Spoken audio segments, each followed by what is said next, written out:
Parece uma pergunta mesmo simples, não é? Mas a verdade é que a resposta nunca foi tão complicada. Já não estamos a falar só de pinturas e esculturas, hoje em dia até encontramos animais vivos em galerias. Portanto, vamos lá mergulhar nisto e perceber como é que a arte se tornou uma das maiores e mais estranhas perguntas do nosso tempo. E para começar, vamos direto a um caso bem real e peculiar. Estamos em 2001, na prestigiadíssima Bienal de Veneza, o artista Francis Alice decide enviar um representante, digamos, invulgar. Um pavão, sim, um pavão vivo a passear-se por uma das maiores exposições de arte do mundo. A pergunta salta logo à vista, claro, mas isto pode ser considerado arte? Bem, a galeria tinha uma explicação.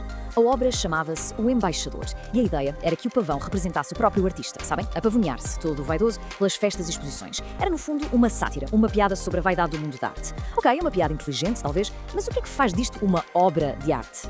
A resposta para o mistério do pavão de 2001 não está em Veneza. Curiosamente, está em Nova Iorque. E muito antes, em 1917. Está num objeto que virou completamente as regras do jogo. Para percebermos o pavão, temos de recuar e falar sobre um urinol. Pensem nisto, durante séculos a arte era sinónimo de habilidade, de saber pintar, de saber esculpir. Era algo técnico. Mas em 1917, um artista chamado Marcel Duchamp virou isto tudo do avesso. A sua grande obra? Um urinol de porcelana, a que ele chamou fonte.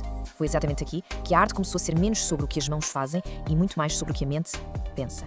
E o mais irónico nisto tudo é que Duchamp submeteu a fonte a uma exposição que se dizia aberta a todos.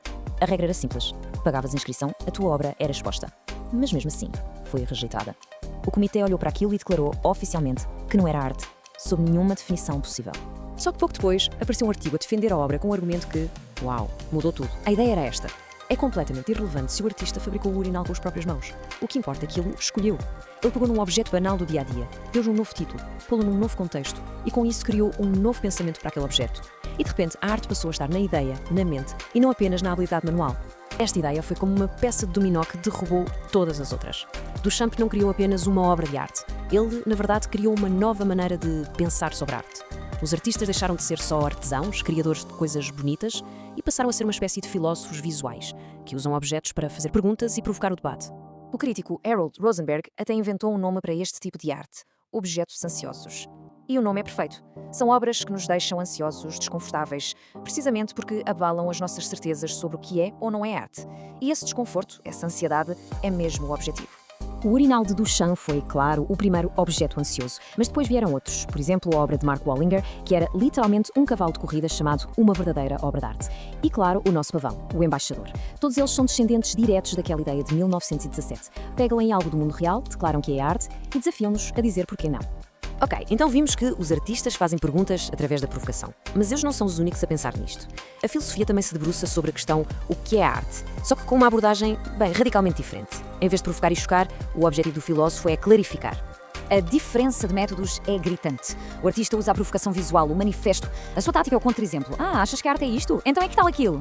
Já o filósofo usa argumentos, usa palavras, tenta definir os termos, justificar as suas posições com lógica e provas e procura uma verdade que vá além da aparência. Sim, o método filosófico é muito rigoroso. Implica raciocinar de forma crítica, ter a certeza de que todos estamos a falar da mesma coisa quando usamos uma palavra e depois construir argumentos sólidos, passo a passo, que qualquer um possa analisar. Não se trata de dar uma opinião atirada ao ar.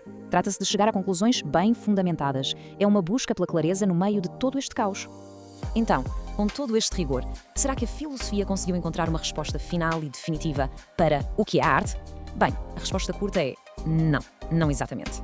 E se calhar o verdadeiro valor da filosofia neste campo não está em encontrar a resposta, mas sim noutra coisa completamente diferente. Há quem defenda, e com alguma razão, que toda esta discussão teórica é completamente irrelevante para quem faz arte. Há uma citação ótima do artista Barnett Newman que diz tudo. Os artistas precisam tanto da teoria da arte como as aves da ornitologia. É brilhante, não é? Os pássaros não precisam de estudar ciência para saberem voar. E se calhar os artistas não precisam de teorias para criar. Mas a filosofia traz-nos uma lição diferente e talvez mais profunda. O seu valor aqui não é dar respostas aos artistas, é ensinar-nos a todos aquela grande lição de Sócrates. A verdadeira sabedoria está em reconhecer os limites do que sabemos e admitir que, se calhar, não temos assim tantas certezas. E é aqui que chegamos ao ponto-chave de tudo isto. Talvez o objetivo de perguntar o que é a arte já não seja encontrar uma definição que sirva para tudo. Talvez o verdadeiro valor esteja em analisar a própria pergunta, em perceber porque é que quanto mais os artistas esticam os limites, mais complexa, mais fascinante e mais enigmática esta pergunta se torna. No fundo, todo o legado de Duchamp e do seu urinol levou-nos a este paradoxo incrível. Se absolutamente tudo pode ser arte, será que a palavra arte ainda significa alguma coisa? Se a fronteira entre a arte e a vida normal se apaga por completo, o que é que nos resta? A pergunta, tal como a própria arte, continua em aberto.